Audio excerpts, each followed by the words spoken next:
bit, so I'd like to introduce our first speakers. So Jessica Schultz and Todd Brennan. So Jessica is the Executive Director of the Fox Wolf Watershed Alliance, and Todd is the Senior Policy Manager at the Alliance for the Great Lakes. They will be updating us on the Great Lakes, the Bay of Green Bay, as well as the Fox River, and talk to us about the local efforts to improve local water quality. Well, thanks, Jamie.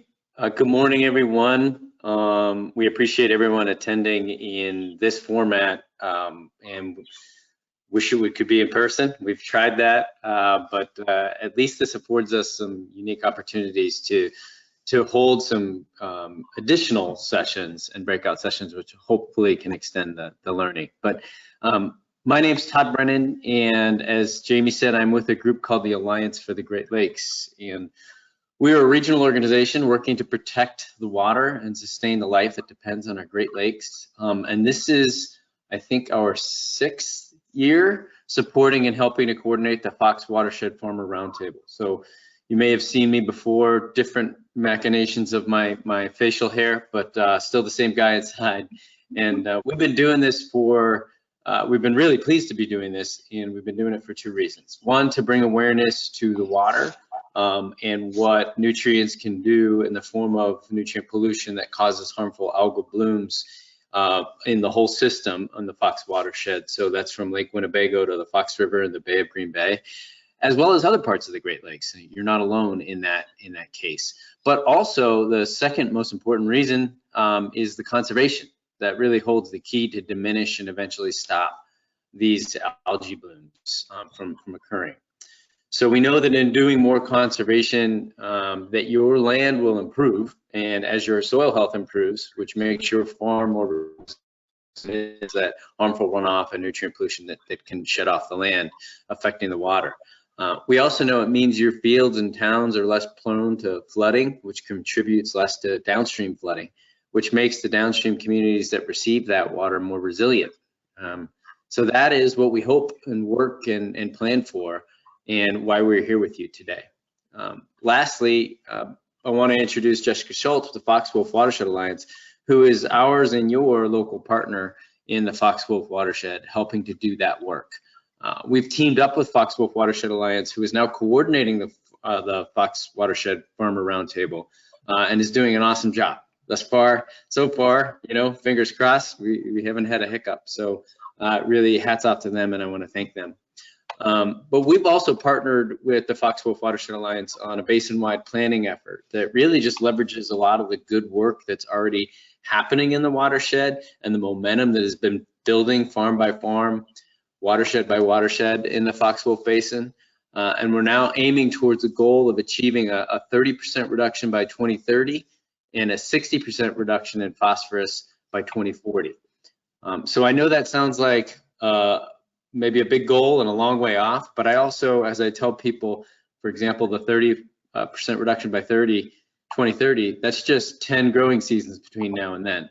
So I know it's 10 years to try to figure out how do we cycle through to get the reductions that we want. But I also know people appreciate having a goal. And so we've put ourselves behind this goal, and we hope to join you in that effort. And we know it's not easy, but we need you. In fact, you're probably the most critical partner in the whole effort. So Jessica's going to explain a little bit more of what they do at Fox Wolf Watershed Alliance and also the effort. And I will just end by saying thanks for showing up today. Best of luck, and learn a lot, ask questions, and keep the effort moving forward towards the goal. So thank you. Jessica, take it away. Thanks, Todd, and thanks, Emily, for letting me know that I was sharing my wrong screen. So can everyone see the correct screen now with the Alliance for the Great Lakes slide up? I'm going to take that as a yes. Okay, good morning, everyone. Thanks for the introduction, Todd. I wasn't exactly sure where Todd was going to leave off this morning, so I figured no matter where that was, talking about the value of Northeast Wisconsin waters would be a great place to start. For those that don't know me, I am Jessica Schultz, the Executive Director of the Fox Wolf Watershed Alliance. I'm from Little Chute, born and raised, and now raising my family there. This area in Wisconsin is special to me. For a lot of reasons, but one, we've been blessed with a lot of abundant water resources. and whether we determine the value of our water by its recreational use, ability to generate power, public health, industrial or agricultural use, drinking water, tourism, or even my latest favorite is all the craft breweries that are popping up in this area. I don't think anyone would deny that water ties our community together and brings value to our region. The Fox Wolf Watershed Alliance works with partners in urban stormwater, agriculture, and wastewater to find cost-effective solutions to work towards water quality goals. In the past 6 years, we've been able to secure over $6 million in Great Lakes Restoration Initiative funding that went to build staff capacity at county land conservation departments in Outagamie, Brown, Calumet, and Fond du Lac, as well as provide cost share for farmers.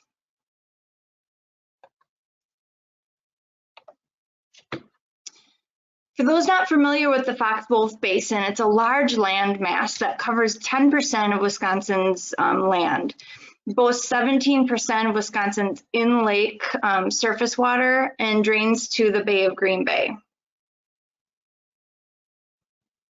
This is the lower Fox River. It starts from Lake Winnebago and drains northeast into Green Bay. And that's where we're going to spend our time talking about today. The lower Fox River drains 630 square miles before entering into the Bay of Green Bay. While we've seen great improvements in the Fox River since the Clean Water Act, significant decreases in industrial and municipal wastewater pollution resulted in our communities once again being really proud of the waters and turning our faces towards the waters again. We've seen new river walks, trails, and additional public access points going in over the past decade. While we have a lot to celebrate in order to ensure our waters are a resource for future generations, we still have a lot of work to do. Excess phosphorus and sediment loading into our waterways is increasing frequency and severity of algae blooms, including harmful green algae blooms, as well as the sediment is decreasing the dissolved oxygen levels, resulting in dead zones in the Bay of Green Bay. A study called the Total Maximum Daily Load was conducted for the lower Fox River by Wisconsin DNR and approved by EPA in 2015. This study assigned the phosphorus loading in our waterways to a variety of sources, including wastewater treatment plants, agriculture, and urban runoff. But the TMDL did more than just identify the sources of pollution. The TMDL serves as essentially a pollution diet for our waterways. It tells us how much pollution a water body can handle while still meeting goals of that water body, and then assigns reduction targets to each of the sources of those pollution. For the lower Fox River, in order to meet water quality targets, reduction goals were assigned to wastewater, urban stormwater, and agriculture. So how are these reductions achieved?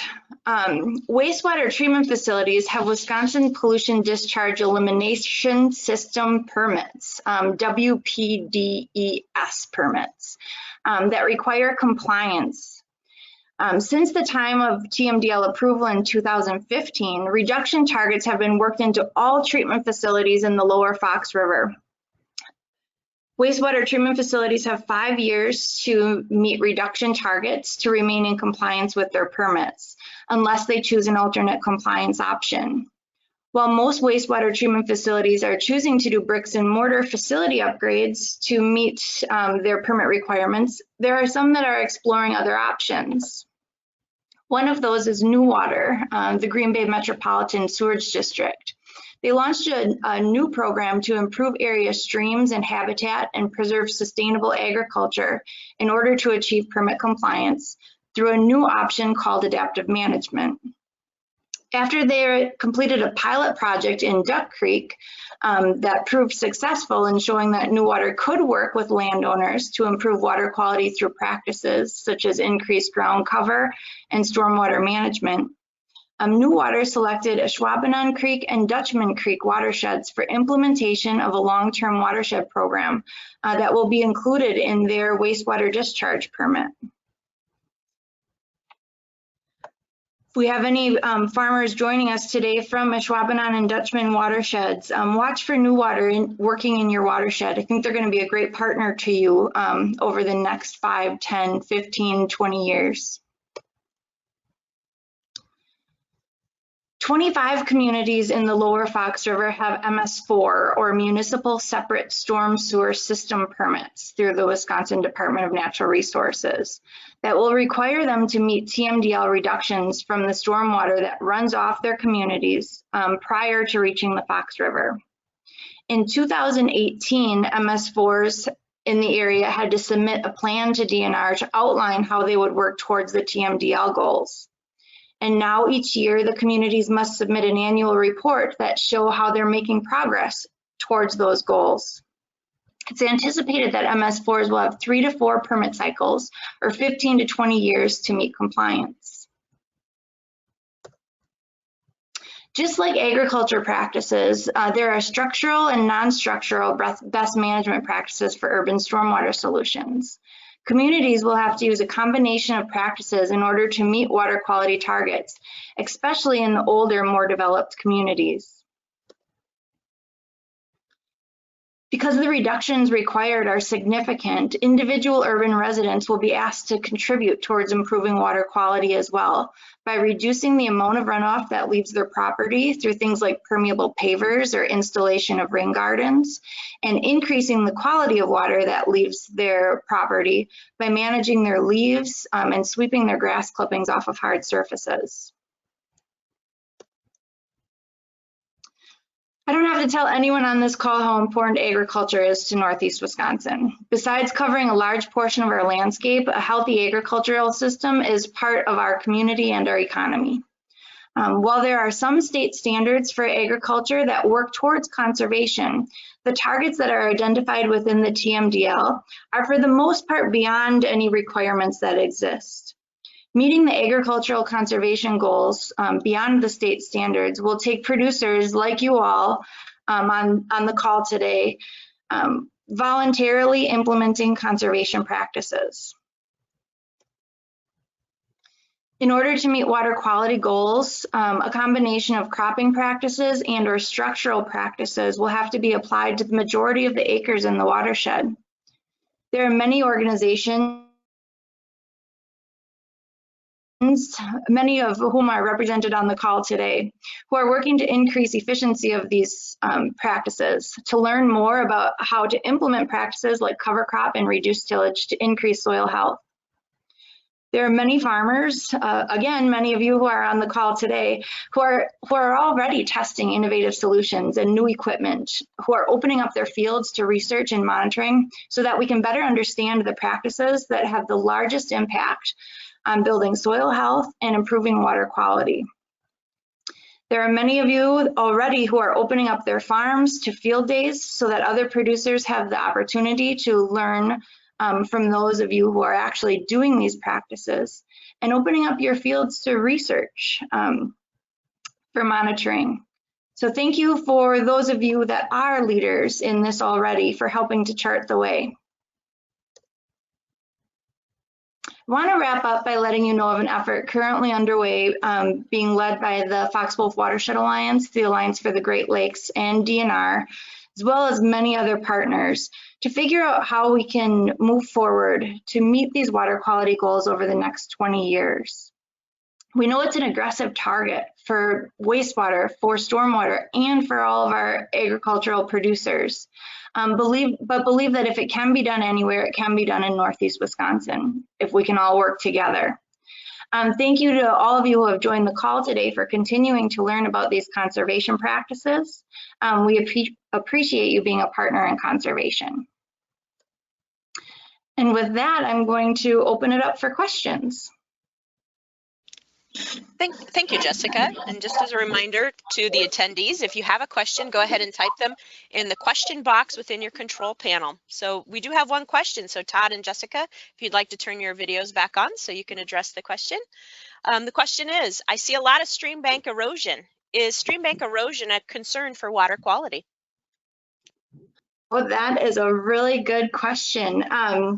Stream bank erosion is a concern for water quality. We do have a lot of sediment and phosphorus that leave our stream banks because of stream bank erosion. One thing that we need to consider, we can fix stream banks by doing stream bank restoration in both the urban communities and in agricultural communities. But we should also, we have to focus on the cause of the stream bank erosion and not just patch over the solution or patch it with stream bank restoration. So we know that we're seeing increased flashiness of streams because of an increased amount of runoff, could be due to more intense rain events. So we need to start building capacity on the landscape, whether that's through improved soil health for increased infiltration or storage on the landscape for water in order to really solve that stream bank problem. Thank you, Jessica. Todd, do you have? Oh, Jamie, just quick, I want to Todd, I'll let Todd jump in, but I've made one mistake on when I was talking about New Waters project. So I'm going to backtrack a minute. When I was talking about New Waters adaptive management project, I said Duck Creek and I meant Silver Creek. So, so I'm just going to make that clarification real quick. All right, sorry, Todd, did you have something to add to the stream bank? No, I'm good. Thanks for answering. Very good. So we do have another question. It says, how do you know if a farm is meeting its conservation goals for water quality? That's a tough one this morning, but a great question. So right now we are actually working with the counties, Outagamie County, Brown County, and Calumet County on developing a progress report that could be, that we're working to tie into SNAP Plus, which is a tool that I know many of you use already, or many of your agronomists use already to manage the nutrients on your farm. So we're working on a report that would pull the data from SNAP Plus and compare it to phosphorus runoff targets that have been developed as part of that TMDL process to be able to better communicate with people like all of you who are helping us work towards conservation targets, so you can actually know what the goal is that you're working towards. So watch for that. Hopefully sometime this year, a draft of that we'd love to get out. We'll also be looking for input on that. So if you're willing to talk with us about utilizing the progress report or developing the progress report, how it could be helpful to you, please let me know, reach out. Todd, do you want to? All right. Okay. I just want to make sure you have opportunity. So, all right. How about Todd? You want to address one? So, are other parts of the state or other areas around the Great Lakes experiencing the same water quality issues we are, or is it unique to Northeast Wisconsin? So, answer to the first part is yes. It is happening all around the state and all around the Great Lakes Basin. As many people may know just from seeing, a pond on their land that receives excess nutrients in the form of manure or fertilizer or even dirt can harbor a lot of that phosphorus.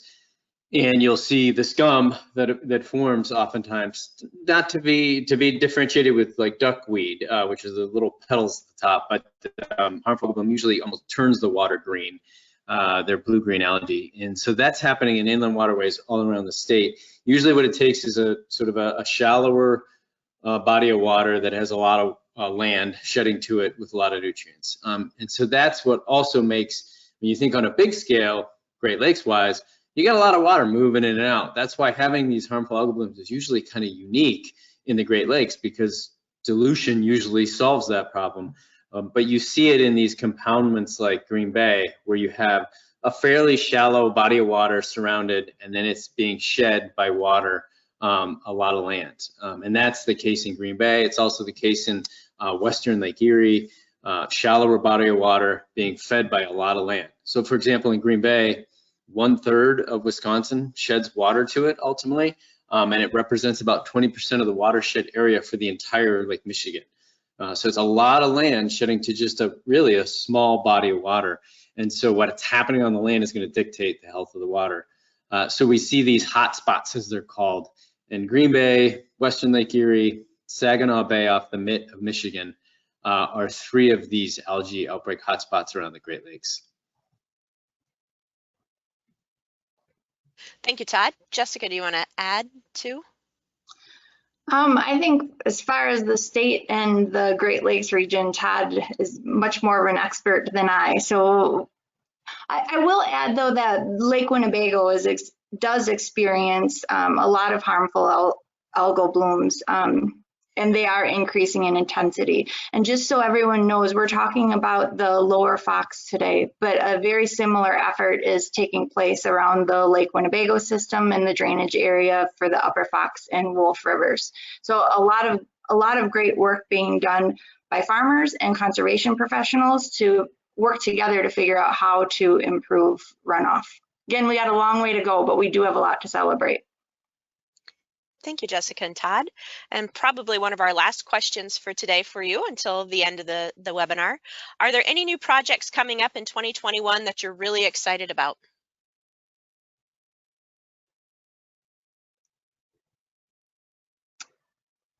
Todd, do you want to take that first, or you want me to go? Why don't you go? Oh, thank you for that.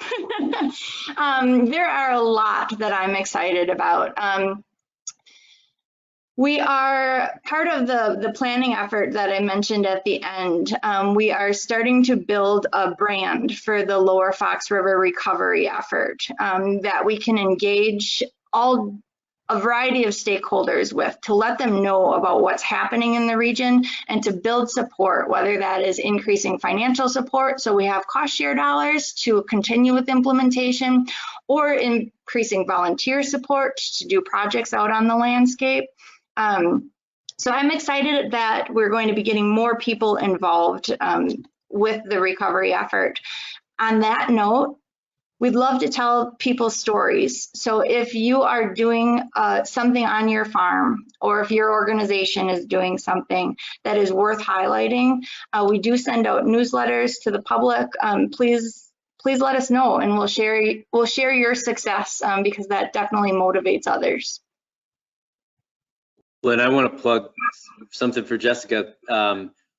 There's a watershed celebration, which happens in conjunction with the Fox Wolf Watershed Alliance conference, which is a great conference that really sets the tone for a lot of this stuff. And moving forward, the plan is to both celebrate the water, but also measure progress along the way.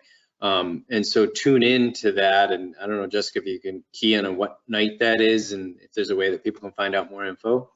Yep, definitely. That is going to be Wednesday, March 3rd at 6 o'clock. So we could send out an invite to that with the wrap up from this meeting. So if anyone is interested, it's going to be an 1.5-hour celebration that talks about what to expect over the next year with the planning effort and reporting out, like Todd mentioned, as well as highlighting some watershed heroes. So we'd hope that you join us. Yeah, and on that note, to answer what I'm most excited about is, so part of this planning effort is we form different work groups and teams, and we have some farmers involved in some of these teams that are helping us coordinate and think through the way that we educate about this outreach, as well as even the way that we try to think about how we approach the problem and measure. And one of the things we're trying to do, we call shared measurement, which is really just to figure out a way that we as a group can share in the learning, the data, the interpretation, and then the presentation of that information to gauge how well we're doing. So how's the progress? Where is it trending? And over time, what are we seeing? So that we know whether we're starting to really move the needle and what we're doing on the land is actually resulting in the water. Like Jessica said, and I think I touched on, there's been a lot of good work. So now the goal is to try to exonerate that good work by helping to measure the response in the water and know where things are working versus where things might not be working and how we should adapt along the way. So it's going to be a diligent, constant process that's going to require the right funding and the right cohesion around that effort. But I'm most excited to see how we do that over this year, because it's really the first time we'll have sort of tackled this as a big group, but it really will hopefully show benefits. Excellent. Well, thank you, Todd and Jessica. And so I'm sure you'll be around at the end of the webinar if there's additional questions that come in through the question box. But thank you again, and round of applause. Silent, you can't hear it, but round of applause. And thank you. So I will